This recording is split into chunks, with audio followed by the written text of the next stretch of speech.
naguze orbit zingahe eshatu ndagenda ndababwira rero ndabakunda nta kintu mfite nabaha ariko basi ari kera hari nko muri za 2013 cyangwa 4 sinkubwiye ko tubona imyaka hafi 14 gusanga umuntu wawe morana gendana kugiye nka Esther yaga mfasha no kuganiriza abandi bana Louise acuruza indabyo akangurira nk'akarabo ugiye kurushyira undi mukobwa cyane rwose iki kintu mbabaro kivuge twumva turakumburanye tukaririmbirana kuri telefone ubundi nakabaye ariwe nateretaga ariko icyo gihe nabonaga bitakunda nabonaga azagenda vuba pe nta kubeshya narabaraga nkabarana nyine wumve ngo nyine nari ngiye nari impiye iyo tutabana byari kuba bibabaje ahari nari kuzabyicuza none reka twinjire mu nkuru neza tuyinjiremo neza nyine nk'abantu bari kuvuga nkuru iryoshye kandi inkuru nyine y'umuntu wari ugiye gushya none se kumukura noneho muri bwa bushuti busanzwe ukamupropose ikintu cyo kuvuga ngo ndagukunda byaje biti uko byaje uko byaje rero twe twashitse dukunda byose byaranyatractingaga nabonaga ari byiza ku rwego ruri hejuru izo character zose nyine narazibonaga noneho ariko nkabona kumutereta byo ntabwo byavamo kantu ntabwo byavamo umutima je nanjye naramwemeraga cyane kuko ari nubwo numvaga mfite akantu kifuhe muri nge kandi ntateganya kumushaka n'ubundi icyo gihe kuko najyaga ndyama nkarota bamutwaye mu nzozi nkabona nawe bimwe bitagira akagero ariko nanone nta relationship igeze abamo bikageraho ubona neza bigiye kurangira bagiye nko kwerekana zimwe twajyaga tuvuga ko njyewe uzamutanga na musaza we Biefeura yari yarakuyeho kabisa avuga ati narayamanitse n'ingi bari kuzamutanga yashatswe dutekereze ko mushobora kuzavamo couple igiye kwiyongera kuzo dusanganywe 5 cyangwa se zirenga z'abaririmba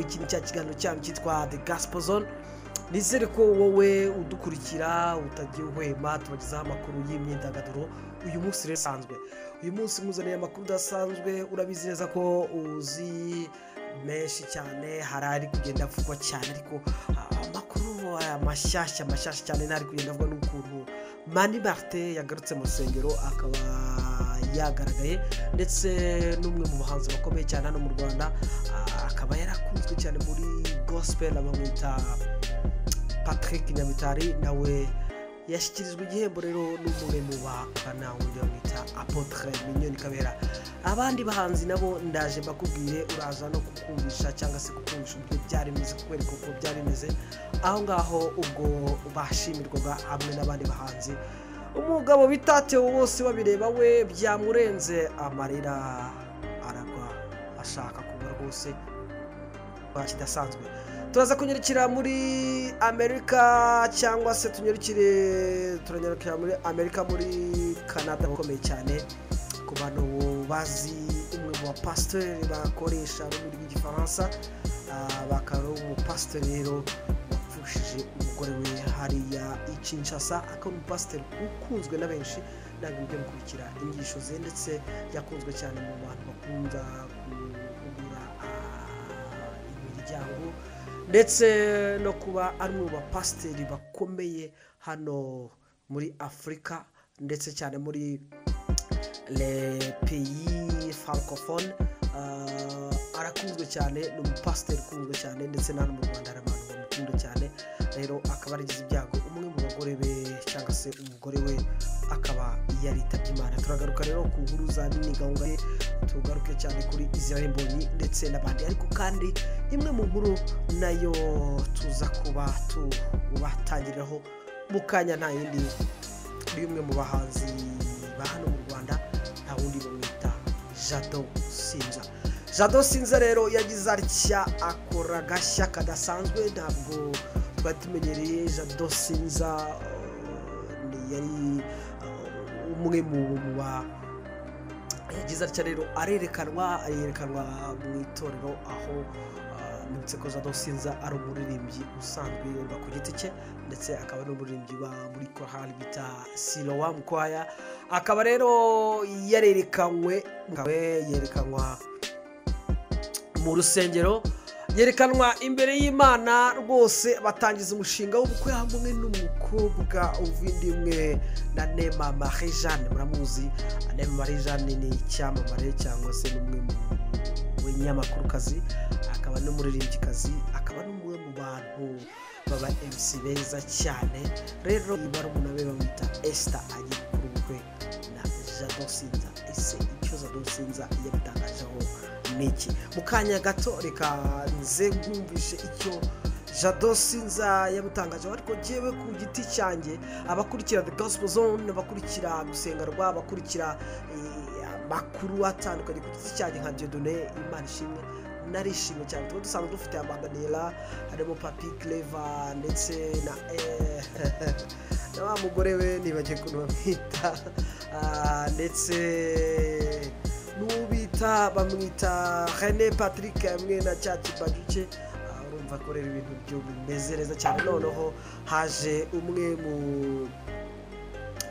rero indi couple imeze neza cyane, nta yindi ni ya Jado Sinza ndetse n'ubita Esther. Ubu ibintu byo biraryoshye cyane, ibintu byo urukundo rwo ruba rumeze neza cyane. Urumva ko rero abantu bakunda Jado Sinza bakunda na Esther. Mbutse ko babanaga muri groupe bita New World Family Choir, akaba ariyo babanamo. Urumva rero ko bamaranye igihe, ndetse bakaba bari bamaranye igihe cyane, akaba ari n'inshuti y'umuryango. Urumva ko rero ikindi kintu gikomeye mutari muzi ko Jado Sinza nawe akomoka mu muryango w'abatambyi. Burya papa we ni pasteur, ndetse mama we ni umuvugabutumwa ukomeye, ni umuhanuzi ukomeye. Wakubitiraho rero ko na Esther nawe papa we ari pasteur, ntashobora kuba akiri pasteur.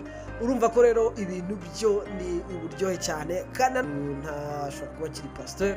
Urumva ko rero ibintu byo ni uburyohe cyane, kandi nanone akaba n'abantu bazwi cyane muri industry ya gospel.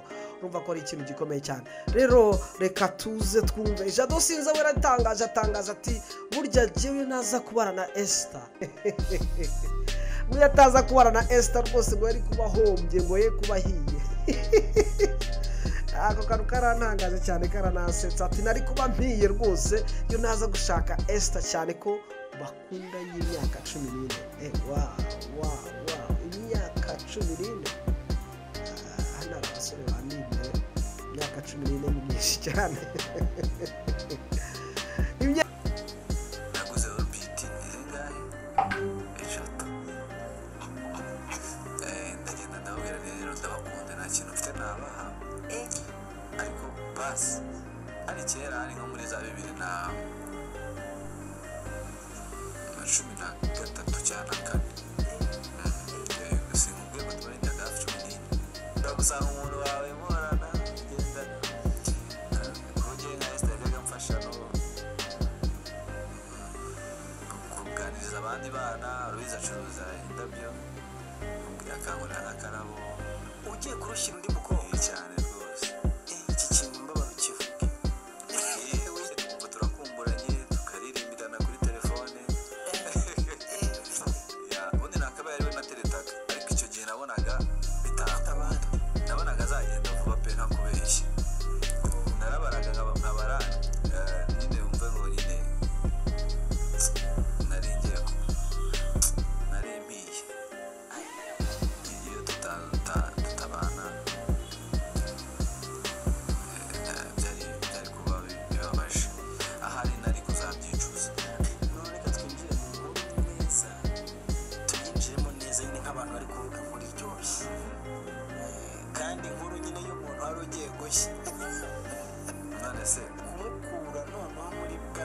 busanzwe ukamuproposije cyo kuvuga ngo ndagukunda byaje biti uko byaje uko byaje rero twe twashitse dukunda byose byaranyatractingaga nabonaga ari byiza ku rwego turi hejuru izo character zose nyine narazibonaga noneho ariko nkabona kumutereta byo ntabwo byavamo ntabwo byavamo umutima njye nanjye naramwemeraga cyane kuko ari nubwo numvaga mfite akantu kifuye muri njye kandi ntateganya kumushaka n'ubundi icyo gihe kuko najyaga ndyama nkarota bamutwaye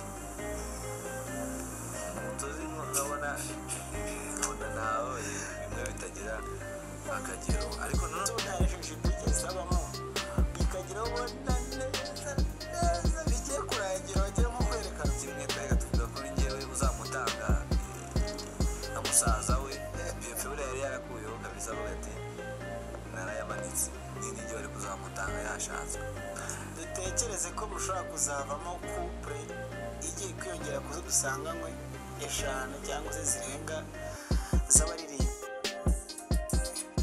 yego urabyumvishe cyane ngo bateretanye rwose ngo bwa mbere yavuze ati rero jewe nta kintu nifitiye reka mbakubite uturbiti dutatu ubundi mbabwire ko jewe mbemera cyane mbabwire ko mbakunda rwose mbabwire ko bakunda ararira kubita utwo tuntu ariko mbibutse ko abantu bararimbana muri korali cyangwa se muri New Melody Family Choir bararimbana ikindi ni inshuti ikindi bajya kwakira nimba mwarabonye bajya kwakira umuhanzi mwita Zolavo mu gitaramo bari kumwe wow nakubwira ngo Jado ikiganiro The Gospel Zone hamwe nanjye Dieudonné Imana ishimwe kuri gusenga rwana nakubwira ngo Jado sinza rwose turayamanitse pe turabashyigikiye cyane ko ubukwe bwanyu bugenda neza cyane kandi muzakora rwose ubukwe bukagenda neza rwose ariko turabashyigikiye rwose kandi muzaririmbe urumva Jado sinza hamwe na Esther buriya abantu Esther n'umukobwa ukomoka mu muryango w'abantu bararirimba kweli guhera muri korali iriba akajya muri worship mbibutse ko kandi Esther nawe ni umusitari kazi utoroshye sikora nimubyibagiwe Esther ni umusitari kazi utoroshye kuko ni umwe mu bakobwa babekingira abahanzi benshi cyane harimo James na Daniela ndetse n'abandi bantu batandukanye akaba muri New Melody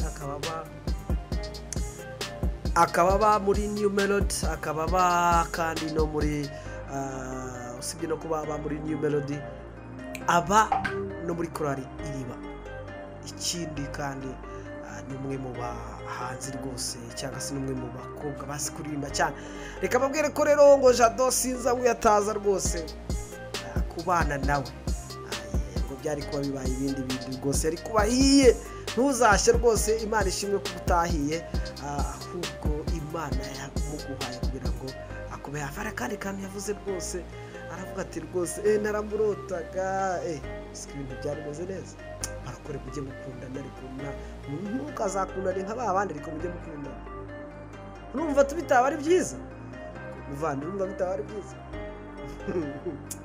abarukore rero mugenda mukifata cyane babandi ntavuze mukifata kandi urukundo Imana itubwira dukundane mukundana urukundo rwiza rw'abavandimwe ariko kandi babona namwembe ukavuga ati ndagukunda rwose kandi mu gihe cyagera ukavuga ati ndagukunda kandi nifuza ko hambere iki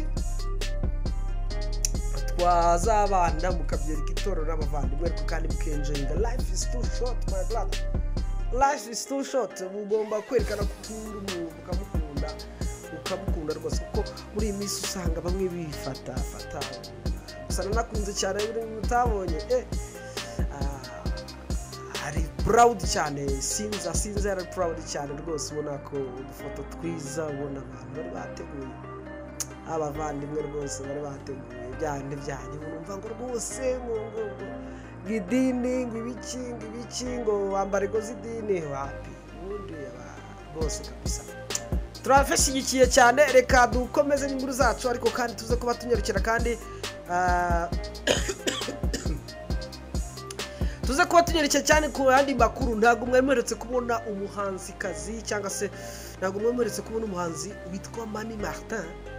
Ntabwo mwemeretse kumubona. Mani Martin ni umwe mu muhanzi baririmbye urukumbuzi azenguruka igihugu cyose aririmba iyo ndirimbo. Ni umwe mu bahanzi njyewe nzi yaje Kigali bamutereka ku kameza ndi gukora ikiganiro, baje bamuterekaho akavuga ubutumwa. Mani Martin rwose ndakwibuka rwose, ndakwibuka Mani Martin rwose. Uraho neza Mani Martin? Umeze neza? Mani Martin yararirimbye kweli. Ikindi kandi nabibutsa nuko Mani Martin burya album ye ya mbere yayishyuwe n'umugabo bita Revera Canon. Antoine Rutayisire yishyuye album ya mbere ya Mani Martin, yari kuri kasete. Ariko imirimo y'abantu y'abana y'Imana yibuka ko Mani Martin kuri Imana ku rwego rwo hejuru. Abagabo bani imbere ntabwo bazi ko buriya Josuwe ariko yaje Josuwe rwose avuga ati Josuwe yaje, Josuwe nguyu mubona w'icyamamare utoza amakuru arakomeye hano mu Rwanda. Yaje ari umwe mu bantu bafasha cyane Mani Martin mu ndirimbo zitandukanye, bamufasha mu bitaramo bitandukanye. Ndizere ko sinzi nimba mubyibuka yaramufashaga, ndetse n'undi muntu wamufashaga cyane n'umuntu bita Patrick Nyamitari.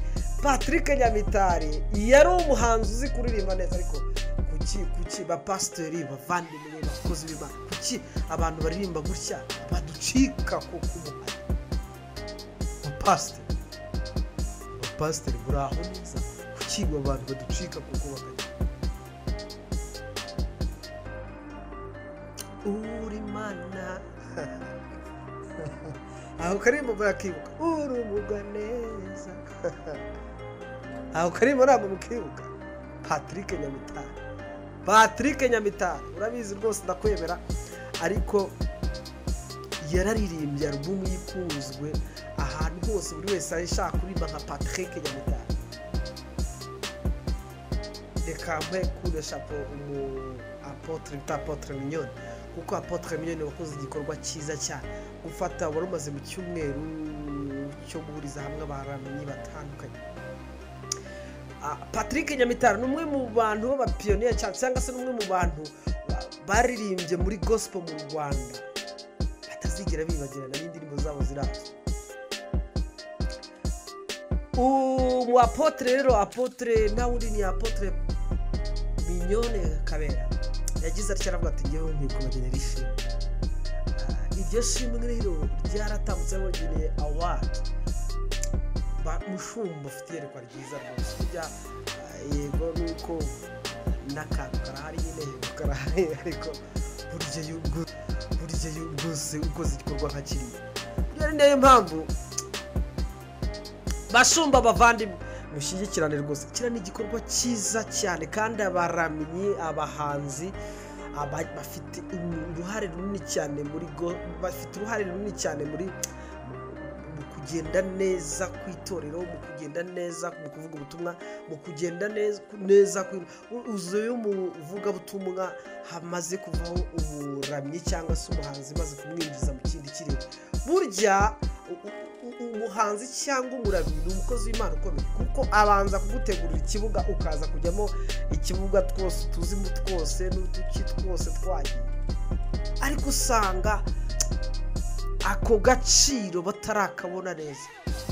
Ugasanga uwo muntu aje no kuramya rimwe na rimwe bamivuge bavana rimwe na rimwe no mu gifu nta kintu kirimo yataka mubwira ati urabizi n'ibindi.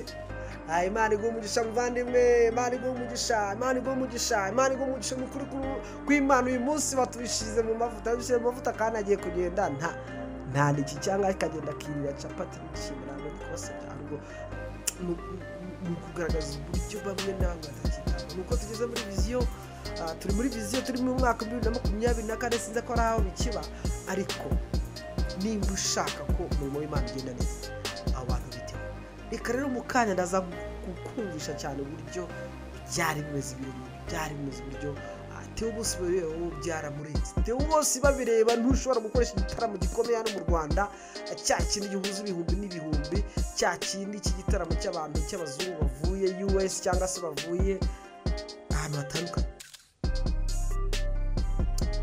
utitabaje umuhanzi bita Theo Bose babireba. Theo Bose babireba ni umwe mu bahanzi mu Rwanda. Mperutse kubagezaho urutonde rw'abahanzi bakomeye. Uzi ko uwo muhanzi azi imbere y'umugabo wita Israel Mbonyi. Israel Mbonyi ni umustar ukomeye mu Rwanda, ni umwe mu bahanzi bakomeye mu Rwanda, ariko hari ahantu Theo Bose bashobora kugera rwose ugahita bavuga ati Israel Mbonyi turamuzi cyangwa ariko nawe turamuzi, ariko turashaka Theo Bose babireba. Yaremye icyifuzo cyawe aravuga ngo kubita utababarira, ngo yewe mana ngo nurwara inkundura, urwara ikintu bita inkundura ukubita utababarira. Ariko hari ibyo Imana ikwiye gukubita itababarira. Yari ukuntu abantu bajya bapfobya ubutumwa mukabupfobya, ariko hari Imana ikwiye gukubita itababarira. Mugabo hari Imana ikwiye kugira ibintu ikubita itababarira, akagira ibintu avamo akinjira mu bindi, igakubita itababarira, ikirukana inyatsi na karande n'ibindi bintu byose byapfiriye mu izina rya Yesu Kristo. Urumva rero bamwe bindukaniye inyatsi na karande ikubita itababarira. Hari akandi kantu ugiye kubabwira ka Theo Bose babireba. Yaririmbye ngo rwose twebwe twaciye ibimene by'amacupa, ubwo ngubwo uraza dukangisha ibimene by'ibicuma, urabumva ko twebwe byadukana. Ariko ubwo butumwa mwumva budakakaye, mwambwa yuko ibyo nta mpano ibirimo, nta mpano ibirimo, ariko ibyo bintu ni ubu wowe bagucisha mu waba waraciye mu bimene waraciye mu bimene by'amacupa bikagukanda, amaraso akava agashira, ibirenge byawe bikongera bigasubirana, ibimene by'ibicuma bikazagukanga. Ibimene by'ibicuma bikazagukanga. Reka mbabwire nawe mwirukanka ku bantu, hari abantu rwose ibyo bintu barabirenze cyane. Reka mbabwire nawe niba ufite gahunda zo kwirukansa umuntu ashobora kuba yaraciye ibimene by'amacupa, ariko ibimene by'ibintu byitwa ibimene by'ibicuma reka ntacyo byatwara. Umukozi w'Imana rero Theo Bose babireba nuko nguko yagereye n'izindi ndirimbo nyinshi cyane yagiye areba.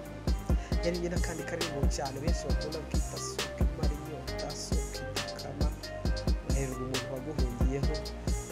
Nanone kandi barebye baravuga bati Theo Bose babireba dufitiye akamaro kanini cyane.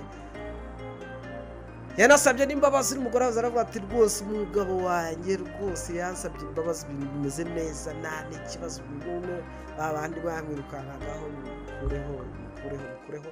Ubu ngubu ni uwanjye, uwo ni umudamu we. Ubu ngubu rwose Theo Bose babireba ngo afite ikibazo cy'uko atakigira igigaburo, ubwo asigaye igigaburo, asigaye anaterana mu itorero rya ADEPR Kicukiro she. Reka tukurikire cyane bimwe mu byaranze uyu muhango, kandi ni umuhango wakozwe ku rwego harimo abaramyi batandukanye, ndetse ko uyu Apotre Mignone Kabera yahembye n'umuhanzi umwe bita Bishop Aime Uwimana, nawe baramuhembye. Ni umwe mu bantu bakunze gufasha cyane amatorero mu gutangira cyane mu gufonda worship teams, n'umurimo wo kuramya no guhimbaza Imana. Ni umwe mu bantu bawitaho cyane muri ubwo buryo. Uyu rero ni Aime Uwimana, nawe yarafashije cyane Aime Uwimana, ndetse yashimiye cyane undi nawe witwa Gaby Kamanzi nawe rero twamubwira ati happy birthday, kuko aretse kugira isabukuru y'imyaka ntaramenya, ariko nawe yaratunguwe disi, yari ameze n'umuntu ugiye kurira, yaragiye kurira rwose. Gaby Kamanzi urabizi rwose, ndakwemera. Ndetse ko Gaby Kamanzi ni umwe mu bahanzi bamaze kujya hanze inshuro nyinshi, guhera kuri ni umwe mu bahanzikazi bamaze kujya hanze. Gaby Kamanzi atumirwa ku mateleviziyo atandukanye, nakubwira nk'inka televiziyo ikunze kumutumira muri Cote d'Ivoire bita LMTV. Hari n'indi yagiye gukoraho ibiganiro ndetse agakora n'ibitaramo bitandukanye muri icyo gihugu bita muri Benin, muri Cote d'Ivoire n'ahandi hantu hatandukanye, muri Amerika, mu Burayi n'ahandi hatandukanye. Ni umwe mu bahanzikazi hano mu Rwanda dufite baza muri idarapo ry'igihugu ku rwego rwo hejuru, ariko kandi bagiye no kuvuga ubutumwa bwiza. naho ni Gaby Kamanzi. Reka dukurikire rero uko byari byifashe, dore rwose Theo bose babireba. Ayiwe ashobora no kukubwira ati ahubwo byarakomeye ruriya nyuma y'icyagihe hiyongeraho n'ibindi mushu ariko Theo akagira umutima wa zahabu.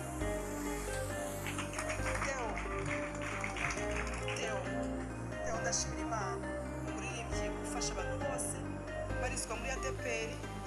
Bimwe mu bintu byamushimishije ukumva Theo yarasubiye ku igaburo ryera icyo gihe kuko niba ari ikintu yakubura kuba tuzongere njye ku meza y'umwana. Mani Martin ambabariye yegere hano. Mani Martin urabizi ko mukunda cyane.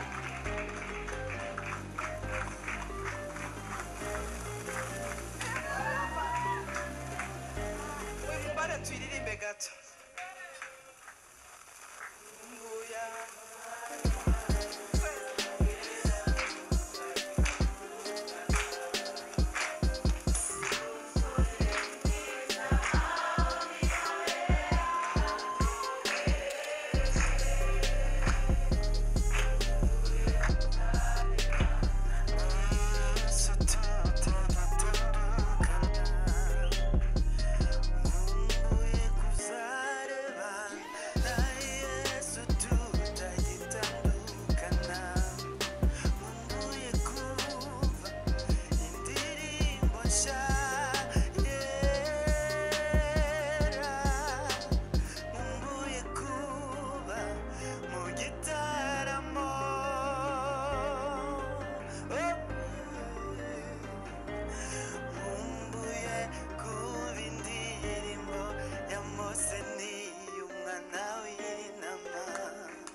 arangije agira gute arazuka uyu munsi nta wacu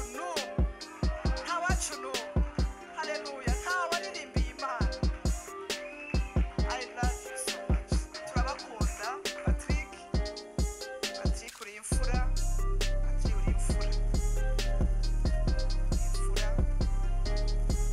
muzima kandi warakoze gukunda imana ariko ni nayo yagukunze mbere ndazi kuzambwira twicaranye ukambwira uko mwahuye aho twahuye nijye hasi emosiyo zo ni nyinshi cyane cyangwa se amarangamutima yo ni menshi cyane. Apotre Mignone Kabera amarangamutima ni menshi, sinavuga ku by'umuramyikazi mwita Gaby Kamanzi ndetse na banashimyemo hamwe n'umwe mu banyamakuru mwita Karasira Steven, muramuzi cyane bamwita Tonto Steven, akaba ari umwe mu banyamakuru nawe muri icyo gihe wakoraga kuri Radio Umucyo. Nizere ko rero mwakurikiye, urumva rero yakoze igikorwa cyiza cyane. Ibingibi rero bakozi b'Imana namwe bashumba mukikuramo isomo ko abahanzi mufite amatorero y'abarangirikani y'abaradeperi y'abari Zion Temple, please mwite ku mpano mufite z'abahanzi, kuko ubwo buhanzi bwo buzatuma muzagera kure. Abahanzi mubashyigikire, bakora ibitaramo bishyigikire, bakore show muzijyemo, bakore indirimbo muzishyigikire, utume ubutumwa bwabo n'impano zabo zigenda zizamuka. Reka rero mu kanya twikomereze cyane amwe n'ibitaramo cyane namwe mu makuru, mbibutse ko kandi mu kanya gato tuza kuba dukurikira kimwe mu biganiro twagiranye n'umwe mu banyempanokazi bakomeye hano mu Rwanda, ariko kandi mutari muzi. Mamaze iminsi muribuka ko ikiganiro cy'ubushize nabagezeho amwe mu mateka y'umwe mu bahanzi ndetse n'umwe mu bantu bakunze kubona cyane mwita Nyardindiri. Mwaramubonye akunze kwita ngo ni akunze kumwita ngo kwita ngo ari afande, ahubwo akitwa ngo ni mushiki wa Roza Muhando, akunda Roza Muhando kubi. Mwarakibonye ikiganiro twagiranye n'umunsi rero neza kuba bafitiye surprise cyangwa se special interview hamwe n'umwe mu bakobwa bafite impano idasanzwe baba ahantu bita Nyagasambu. Twagiranye ikiganiro rero, reka mareke mugikurikire umutwaruke mu kanya tugaruka cyane kugira ngo tugaruke mu kanya nimara gukurikira ikiganiro. Nyuma yo gukurikira ikiganiro ndaza kuba nkomeza n'amakuru.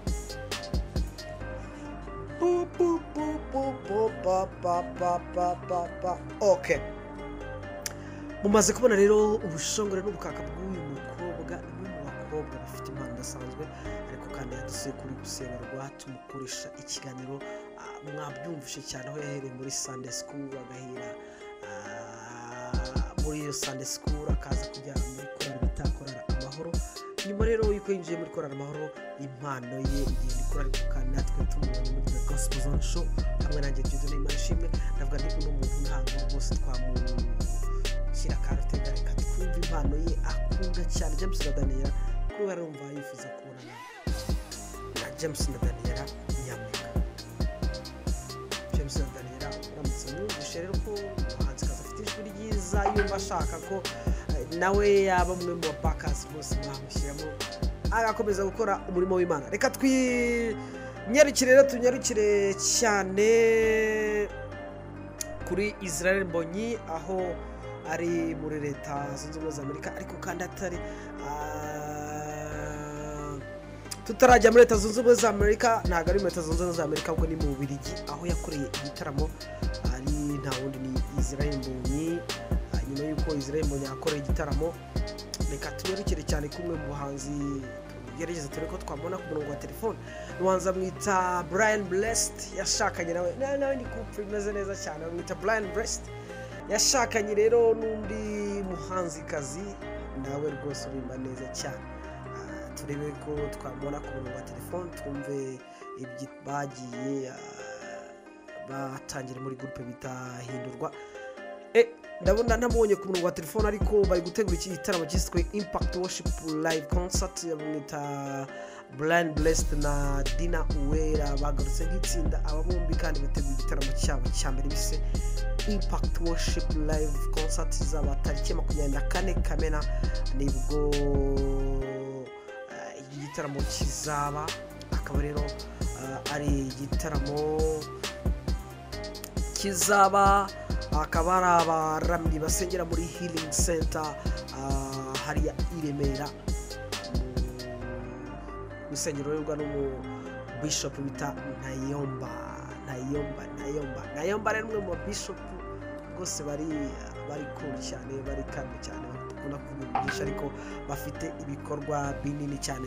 Reka rero mbabwire ngo tunyarikiye cyane muri makuru yo hanze nabwo kandi tugera tubabwira ahantu uko rigeze imeze no kuvuga ngo muri Canada hateguwe igitaramo gikomeye kizahabwa umugisha cyangwa se kizaba kirimo umwe mu bagabo bakomeye cyane mu pasteur bakomeye bita Reverend Antoine Rutayisire no kuvuga ngo itero rya Assemblée Chrétien Shekinah riherereye muri Canada ryateguye igitaramo cy'iminsi 3 cyatumiwemo umukozi w'Imana Reverend Dr Antoine Rutayisire aho azasengera ndetse akigisha abizera Imana bazitabira icyo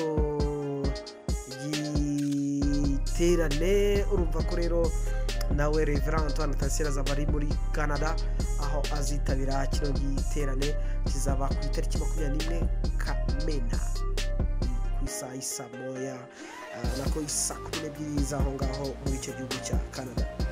Reka tugerukire rero nanone bayandi makuru aho nanone kandi ngo umwe mu bahanza mwita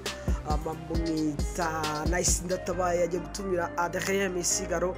Nibutse ko Adrien Misigaro yeka mu Rwanda mu gitaramo cya Prosper Nkomezi aho yagaragaye nka surprise kabisa aho yagaragaye muri icyo gitaramo aho byari bimeze neza cyane. Ubu rero akaba agiye gukora igitaramo agiye kugikora muri Leta Zunze Ubumwe za Amerika aho agiye kugikorana n'umuhanzi ukomeye bita Nice Ndatabaye. Tugikomeza rero nanone reka tunyarukire cyane mu gihugu cy'Ububiligi muri Belgique rero muri Belgique aho Israel Mbonyi yari afite igitaramo gikomeye cyane aho imyanya rwose yageze gukikarangira ngo yahawe igihembo gisobanuye ko ubutumwa bwageze kure. Israel Mbonyi ku gikombe yaherewe n'Ububiligi ubutumwa rero bwageze kure cyane.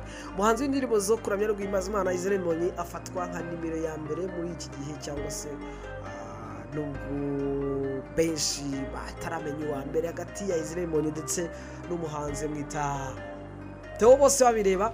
Ubu ngubu aho yarari rero Israel Mbonyi ari mu gihugu cy'Ububiligi ati yahawe igihembo gikomeye rero aho muri mu gihugu cy'Ububiligi ari akavuga ko ari igisobanuro gikomeye cyane cy'ubuhanzi bwe dore ko mu Bubiligi naho bahezagiwe cyane. Reka none kandi tugere kuri Aline Gahongayire uze ko igitaramo yakoreye mu Bubiligi nawe rero umuhanzikazi w'indirimbo zimbaza Imana ari we Aline Gahongayire yakora igitaramo ku itariki 5 Ukwakira 2024 mu rwego rwo kwagura urugendo rwe rwa muzika no gutaramira abakunzi be aho yari ari mu gihugu cy'Ububiligi aho rero igitaramo agiye gukora ni umusaruro w'urugendo yagiriye nabwo kandi ngo agiye kugiraho nyuma y'uko ataramanye na Israel Mbonyi agiye kongera gukora igitaramo ku itariki 8 Kamena 2024. Ni kimwe mu bitaramo byari bimaze igihe bitegerejwe ahanini biturutse mu kuba uyu muhanzi